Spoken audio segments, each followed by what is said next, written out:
శ్రీ మహాగణాధిపతయే నమః. శ్రీ గురుభ్యో నమః. శివాయ గురవే నమః. మాఘపురాణము 4వ అధ్యాయము. సుమిత్రుని కథ.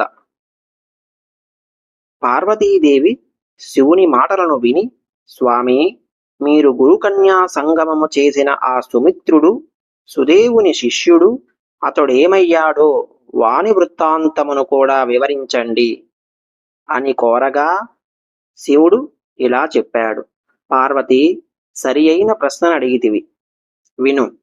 సుదేవుని శిష్యుడు తాను చేసిన గురుపుత్రికా సంగమమునకు పశ్చాత్తాపపడెను.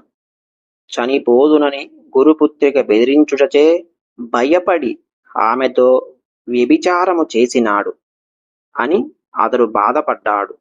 తుదకు తనలోని బాధను భరింపలేక గురువు వద్దకు వచ్చి నమస్కరించి ఇలా చెప్పాడు. గురువర్యా, పూర్వము నేను మీ వద్ద చదువుకునేటప్పుడు సమిదలు మున్నగు వాటికై అడవికి మీ ఆజ్ఞచే పోతిని.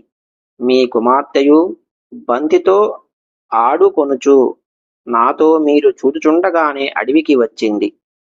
అచట నిర్జనమైన ఏకాంత మనోహర ప్రదేశమున నన్ను తన కోరిక తీర్చవలసిందిగా బలవంత పెట్టింది. నేనందుకు అంగీకరించలేదు. అప్పుడామె, ఓయి, నీవు నా మాట విని నన్ను కోడనిచో నేనిచట నా ప్రాణములను విడిచెదను, అనగా బలవంతముగా ఆత్మహత్య చేసుకుంటాను అని చెప్పింది. నేను లేకుండా నీవింటికి పోతే నా తండ్రి నా కుమార్తె ఎక్కడా అని అడిగిన నీవేమి చెప్తావు? నీ గురువైన నా తండ్రి నా యందలి ప్రేమచే నిన్ను తప్పక శపిస్తాడు. మూర్ఖుడా, ఇప్పటికైనా నన్ను పొంది సుఖించు.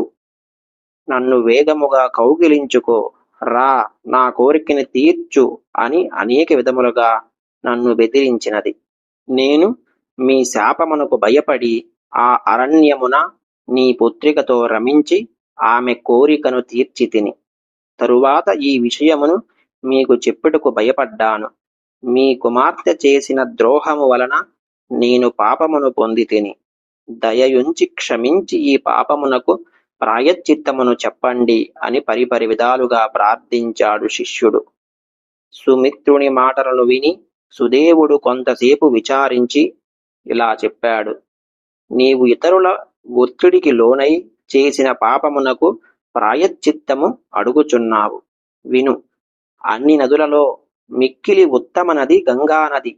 ఆ తీరమునకు పోయి 12 సంవత్సరముల పాటు తపమాచరించు. అదియే నీకు తగిన ప్రాయశ్చిత్తము అని పలికాడు గురువు.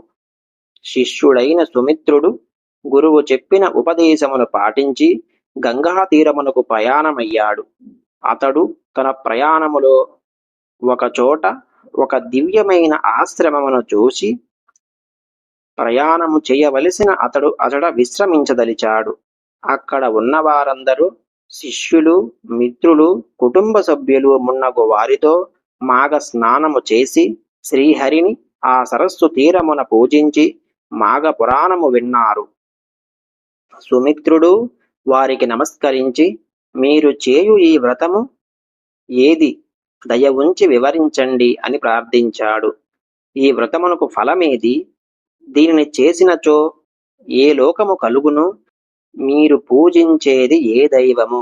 దయ ఉంచి చెప్పండి అని అడిగాడు. వారు సుమిత్రుడు ప్రార్థనను విని తమలో ఒకడైన సత్యవ్రతుడు వాని విషయమును వివరించమని నియమించారు. సత్యవ్రతుడు సుమిత్రునితో ఇలా పలికాడు. శ్రద్ధగా విను. సూర్యుడు మకర రాశిలో ఉండగా మాఘమాసమున ప్రాతకాలమున నదీ సరస్సు మున్నగు వాని యందు స్నానము చేసినవాడు శ్రీహరికి ఇష్టుడగుతాడు. ఇలా మాఘమాస ప్రాతకాల స్నానము చేసి తీరమున శ్రీహరిని అర్చించి శ్రీహరి మహిమను వివరించు పురాణము వినుచు మాఘమాసమంతయు గడుపుట పుణ్యప్రదమైన వ్రతము. మాఘ స్నానము మానినవాడు, సత్య శౌచములను విడిచినవాడు, పరులను నిందించువాడు, బ్రహ్మహత్య చేసిన వానితో సమానులు. అబద్ధపు సాక్ష్యమును చెప్పినవాడు, దురాచారుడు, స్త్రీ సాంగత్యలోలుడు, మాఘమాస స్నానము మానినవాడు బ్రహ్మహత్య చేసిన వానితో సమానులే అగుదురు. కన్యలను అశ్వములను అమ్మినవాడు, చెరువుగట్టును తెగగొట్టినవాడు, పరస్త్రీ సాంగత్యము కలవాడు, దేవద్రవ్యమును అపహరించువాడు, తానిచ్చిన దానినే దొంగిలించువాడు, మద్యపాన లోలుడు, ఆడిన మాటను తప్పినవాడు, పెద్దలను దేవతలను బ్రాహ్మణులను ద్వేషించువాడు, దేవునికి నివేదన చేయని అన్నమును తినువాడు, పితృశేషాన్న భోజనుడు, సోదరుని భార్యతో రమించువాడు, అసత్యము ఆడేవాడు, భుజించుచు అపవిత్రమైన మాటలు మాట్లాడువాడు, వినువాడు, పురాణ శ్రవణమును వివాహాది శుభకార్యములను పాడు చేయువాడు, తల్లిదండ్రులను ద్వేషించువాడు, వీరందరూ పాపాత్ములే. మేము చేయుచున్న ఈ మాఘమాస వ్రతము పాటించునచో ఈ పాపుల బుద్ధులు మారి పరిశుద్ధులై పుణ్యవంతులగుదురు.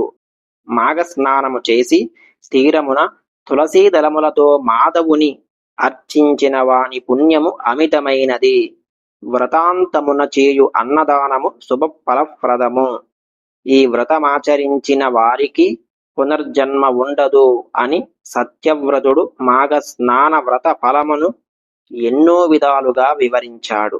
సుమిత్రుడు వానికి తాను చేసిన పాపమును, గురువు చెప్పిన ప్రాయశ్చిత్తమును వివరించాడు. అప్పుడు వారు మాఘస్నానమును 3 దినములు చేసిన సర్వపాపములు నశించును. కాబట్టి ఈ మాసమున ఇంకనూ 3 దినములు మిగిలి ఉన్నది. ఈ 3 దినములను మాఘస్నానమాచరించి ప్రాయశ్చిత్తముగా గంగాతీరమున తపము చేయమని సుమిత్రునికి వారు హితము పలికారు.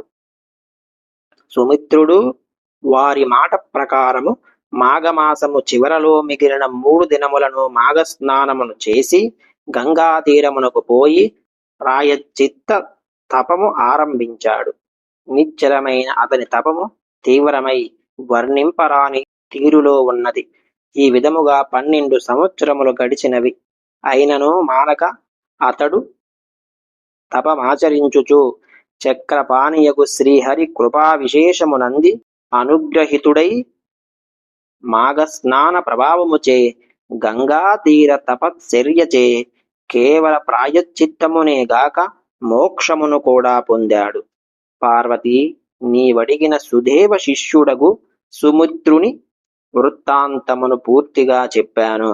సుమిత్రుడు పాప వినాశనమును పుణ్యప్రాప్తిని వివరించు ఈ కథను మాఘస్నానము చేసినవాడు శ్రీహరి పూజ అనంతరము ఒకసారి చదివినను వైకుంఠానికి వెళతారు. వాని పితృదేవతలు తమ పాపములను పోగొట్టుకొని వైకుంఠానికి వెళతారు. చందో విహీనమైన మంత్రము, ఓంకారము లేని తపస్సు, మాఘస్నాన పూజాదులు లేని ధర్మాచరణ వ్యర్థములు సుమా అని శివుడు పార్వతికి వివరించాడు.